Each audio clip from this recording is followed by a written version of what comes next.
اعوذ باللہ من الشیطان الرجیم بسم اللہ الرحمن الرحیم۔ نور الدین زنگی کون تھے؟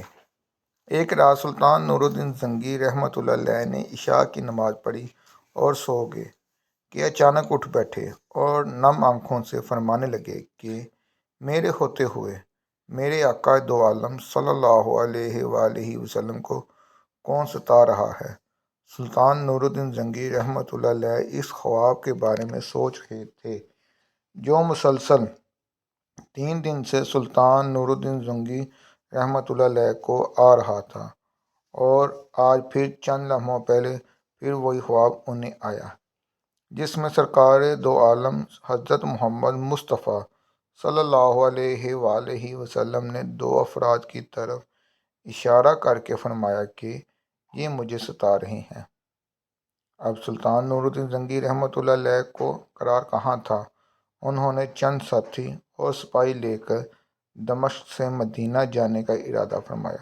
اس وقت دمشق سے مدینہ کا راستہ 20 یا 25 دن کا تھا، مگر سلطان نور الدین زنگی رحمۃ اللہ علیہ نے بغیر آرام لیے یہ راستہ 16 دن میں طے کیا۔ مدینہ پہنچ کر آپ نے مدینہ آنے اور جانے کے تمام راستے بند کروائے اور تمام خاص و عام کو اپنے ساتھ کھانے پہ بلایا۔ اب لوگ آ رہے تھے اور جا رہے تھے، آپ ہر چہرہ دیکھتے مگر آپ کو وہ 2 چہرے نظر نہ آئے۔ اب سلطان نور الدین زنگی رحمۃ اللہ علیہ کو فکر لاحق ہوا اور اپنے مدینے کے حاکم سے فرمایا کہ کیا کوئی ایسا ہے جو اس دعوت میں شریک نہیں؟ جواب ملا کہ مدینے میں رہنے والوں میں سے تو کوئی نہیں، مگر 2 مغربی زائرین جو روضہ رسول صلی اللہ علیہ وآلہ وسلم کے قریب میں رہتے ہیں، تمام دن عبادت کرتے ہیں اور شام کو جنت و بقیع میں لوگوں کو پانی پلایا کرتے ہیں، جو عرصہ دراز سے مدینہ میں مقیم ہیں۔ سلطان نور الدین زنگی رحمۃ اللہ علیہ نے ان سے ملنے کی خواہش ظاہر کی۔ دونوں زائرین اپنے آپ بہت عبادت گزار ظاہر کرتے تھے۔ ان کے گھر میں تھا ہی کیا، ایک چٹائی، 2-4 ضروریات کی اشیاء کہ یکدم سلطان نور الدین زنگی رحمۃ اللہ علیہ کو چٹائی کے نیچے کا فرش لرزتا محسوس ہوا۔ آپ نے چٹائی ہٹا کے دیکھا تو وہاں ایک سرنگ تھی۔ سلطان نور الدین زنگی رحمۃ اللہ علیہ نے اپنے ایک سپاہی کو سرنگ میں اترنے کا حکم دیا۔ وہ سرنگ میں داخل ہوا اور واپس آ کر سلطان نور الدین زنگی رحمۃ اللہ علیہ کو بتایا کہ یہ سرنگ تو نبی پاک صلی اللہ علیہ وآلہ وسلم کی قبر مبارک کی طرف جاتی ہے۔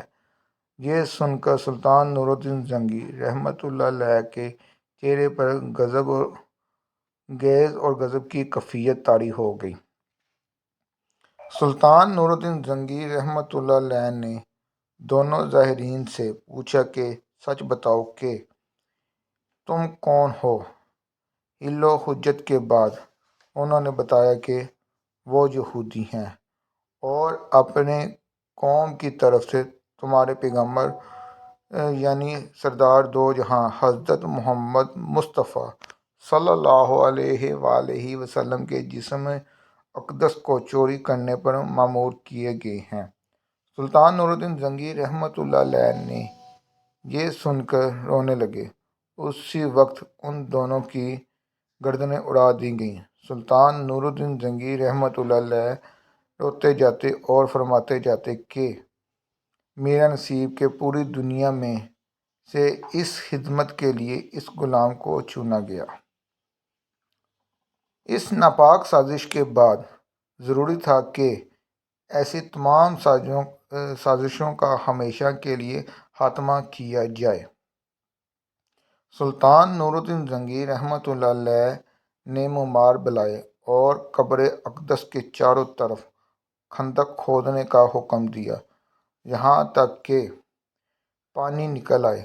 سلطان نور الدین زنگی رحمۃ اللہ علیہ کے حکم سے اس خندق میں پگھلا پڑی ہوئی سیسہ بڑھ دیا گیا۔ بعض کے نزدیک سلطان نور الدین زنگی رحمۃ اللہ علیہ کو سرنگ میں داخل ہو کر قبر پر انوار پر حاضر ہو کر قدمین شریفین کو چومنے کی سعادت بھی نصیب ہوئی۔ اگر آپ لوگوں کو میری ویڈیو اچھے لگے تو میرے چینل کو لائک، سبسکرائب اور بیل آئیکن کا بٹن پریس کر دیں تاکہ آنے والی ویڈیو کے بارے میں آپ تمام موجود حضرات کو جلد سے جلد نوٹیفیکیشن مل سکے۔ شکریہ۔